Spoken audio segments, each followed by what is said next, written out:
नमस्कार दोस्तों।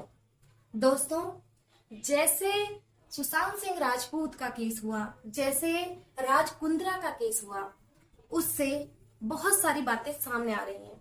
और आज मैं चाहती हूँ कि जो बातें मैं आज आपको बताना चाह रही हूँ, अगर दो लोग भी इस बात को सुनेंगे और समझेंगे तो भी मुझे लगेगा कि मेरा कार्य सफल हुआ। क्योंकि ये बातें सब तक पहुंचनी बहुत जरूरी है। अगर आप इस बात को समझ गए तो आगे तक इस बात को पहुंचाएं। एक बहुत ही प्रसिद्ध टीवी कलाकार हैं, स्टार प्लस पर उनके सीरियल्स आते हैं। विनीता जी नाम है उनका। 1000 में मेरी बहना है में उन्होंने काम किया है और वो खुलकर बहुत कुछ बॉलीवुड के बारे में बताती हैं, जो कि कोई भी नहीं बोलता। किसी को भी इतना बोलने की हिम्मत नहीं है, क्योंकि वो एक एक्टिविस्ट भी हैं और CNN जैसे बड़े न्यूज चैनल पर पत्रकार भी रह चुकी हैं। तो वो सही गलत की दीवार को नाप सकती हैं, अपनी आंखों से देख सकती हैं। एक पढ़ी लिखी लेडी है, सुलझी हुई लेडी है। और क्योंकि वो बॉलीवुड से भी नाता है उनका, एक्टिविस्ट भी हैं, सही गलत को समझ सकती हैं और पत्रकार भी हैं, तो उन्होंने इस इंडस्ट्री के काले नंगे सच को बताया कि क्या इसमें होता है और कैसे। जो एक गहना वशिष्ठ है, जैसे पूनम पांडे है, और ऐसी ऐसी कितनी एक्ट्रेस हैं जो कहती हैं कि नहीं, हमने कुछ भी गलत काम नहीं किया, ये तो बोल्ड रोल है, ये तो नॉर्मल मूवीज हैं।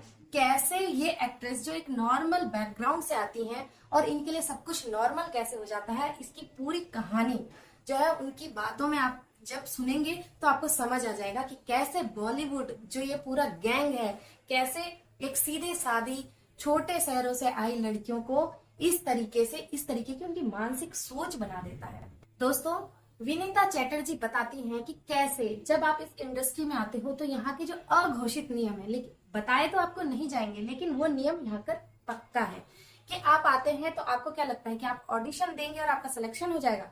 एक ऑडिशन के लिए 1-1 लाख की लाइन लगती है और आप कितने ही ऑडिशन दे लें, आपका जब सिलेक्शन नहीं होता है तो आप पूछते हैं और आपको ऐसा लोग मिलते हैं जो आपको बताते हैं कि यहाँ ऑडिशन देके कोई फायदा नहीं होता है, यहाँ तो पीछे से सेटिंग हो जाती है, आपको दोस्ती करनी पड़ेगी, आपको पार्टीज में जाना पड़ेगा। और जब वो पार्टीज अटेंड करते हैं तो वहां पर डीजे फोटोग्राफर्स उनको बताते हैं कि हमारे बहुत अच्छे अच्छे रिलेशन है लोगों के साथ, आप अपना फोटो खिंचाइए, पोर्टफोलियो बनाइए, कास्टिंग डायरेक्टर के पास ले जाइए।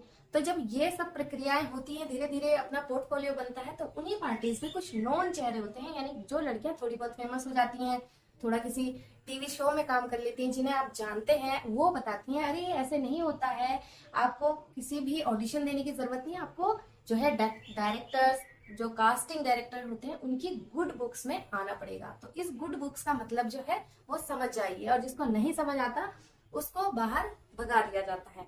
तो उनकी गुड बुक्स में आने के लिए बोलते हैं कि जो वो कहें वो करो, और तभी आपको जो है रोल मिलेगा। और यहाँ पर आपको बता दिया जाता है कि अगर आपको एक्टिंग करनी है तो दिमाग को घर पर छोड़ के आइए और अपने शरीर पर से अपने अधिकार को छोड़ दीजिए, अपना दिमाग मत लगाइए, जो वो कह रहे हैं वो करो। बाकी कुछ भी आपको सोचने की जरूरत नहीं है और कोई दिमाग चलाने की जरूरत नहीं है, उनके हाथों की आप कठपुतली बन जाइए और जैसा कहते वैसा करते जाइए। उसके बाद धीरे धीरे ये पार्टीज जो होती है आगे से आगे प्रमोट होती रहती हैं।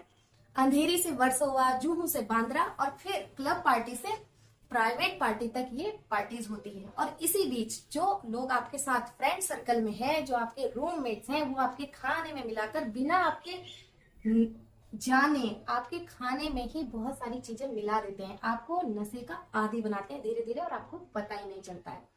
और इसी तरीके से वो आपको मेंटली जो है आपका ब्रेन वॉश करने की कोशिश करते हैं कि वो आपको पूछते हैं कि आपका कोई बॉयफ्रेंड है कि नहीं, आप वर्जन हैं। अगर आप हाँ बोलते हैं तो सब लोग आपकी बहुत मजाक बनाते हैं और आपको इस तरीके से नीचा दिखाने की कोशिश करते हैं कि आप गंवार हैं, अनपढ़ हैं, बेवकूफ हैं, और जो है एक अलग तरीके की दुनिया बना देते हैं आपको चारों तरफ की। धीरे धीरे एक दिन में तो आपका माइंड जो है इस तरीके से ब्रेन वॉश नहीं होता है, लेकिन जब आप धीरे धीरे इन्हीं सोसाइटी में रहने लगते हैं, इन्हीं की बातें जानने लगते हैं, तो आपको उनकी बातें सही लगने लगती हैं। क्योंकि यहाँ पर जो मेन फोकस होता है वो ये होता है कि जो आपको दिखाया जाता है निशाना कि आपको काम कैसे मिलेगा, अगर ये सब नहीं होगा तो आपको काम भी नहीं मिलेगा। और इस तरीके से आपकी सोच को जो है बिल्कुल दूसरी तरफ घुमा दिया जाता है। जो हमारी संस्कृति नहीं है, हमारी भारतीय संस्कृति जो नहीं है, उस और आपको धकेला जाता है और आपको इस तरीके से गलत गलत आदतों में पढ़ाया जाता है और उसके बाद आपकी जिंदगी ही जो पूरी नर्क बना देते हैं और आपको पता भी नहीं चलता, आप उसमें खुश हो जाते हैं। कि वो कहते हैं कि जैसे खाना हमारे जीवन की जरूरत है, नित्य क्रम हमारे जीवन की जरूरत है, ऐसे ही शरीर की भी बहुत जरूरत है। और अगर आपको इसके बदले में कुछ पैसे भी मिल जाते हैं, कुछ काम मिल जाते हैं, तो क्या गलत है। तो इस तरीके की सोच आपके दिमाग में भर दी जाती है और इस तरीके से एक छोटे से शहर से आई लड़कियों को ब्रेन वॉश करके उनको इस तरीके के काम में ये लोग झोंक देते हैं।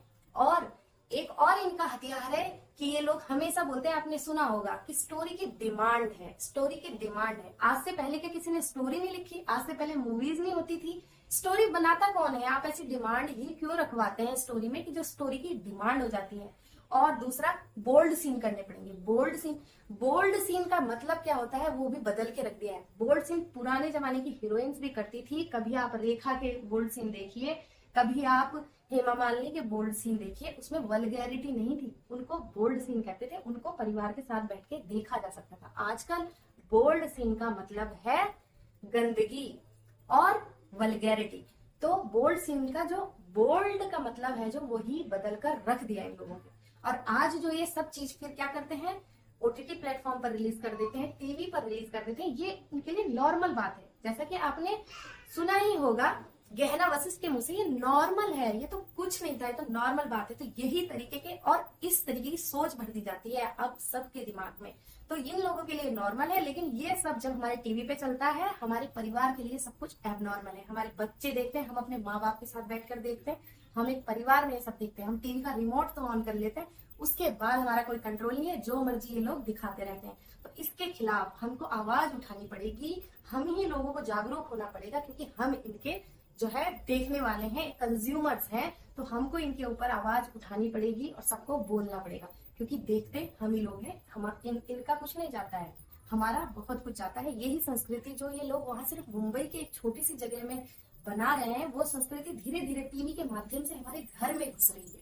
तो इस पर रोक लगना बहुत जरूरी है, हमें जागरूक होना बहुत जरूरी है। अगर आप इस पूरे इंटरव्यू को देखना चाहते हैं तो उज्जवल त्रिवेदी के यूट्यूब अकाउंट में जाकर देखिए। 40 से 45 मिनट का ये एक इंटरव्यू है, एक बातचीत है जो कि बहुत लंबी चौड़ी है, जिसे मैंने बहुत शॉर्ट तरीके से आपको बताया है। अगर आप देखना चाहते हैं तो मैं लिंक डिस्क्रिप्शन बॉक्स में दे दूंगी, आप वहां से देख सकते हैं। तो इन बातों को गौर करने की आम भारतीयों को बहुत जरूरत है।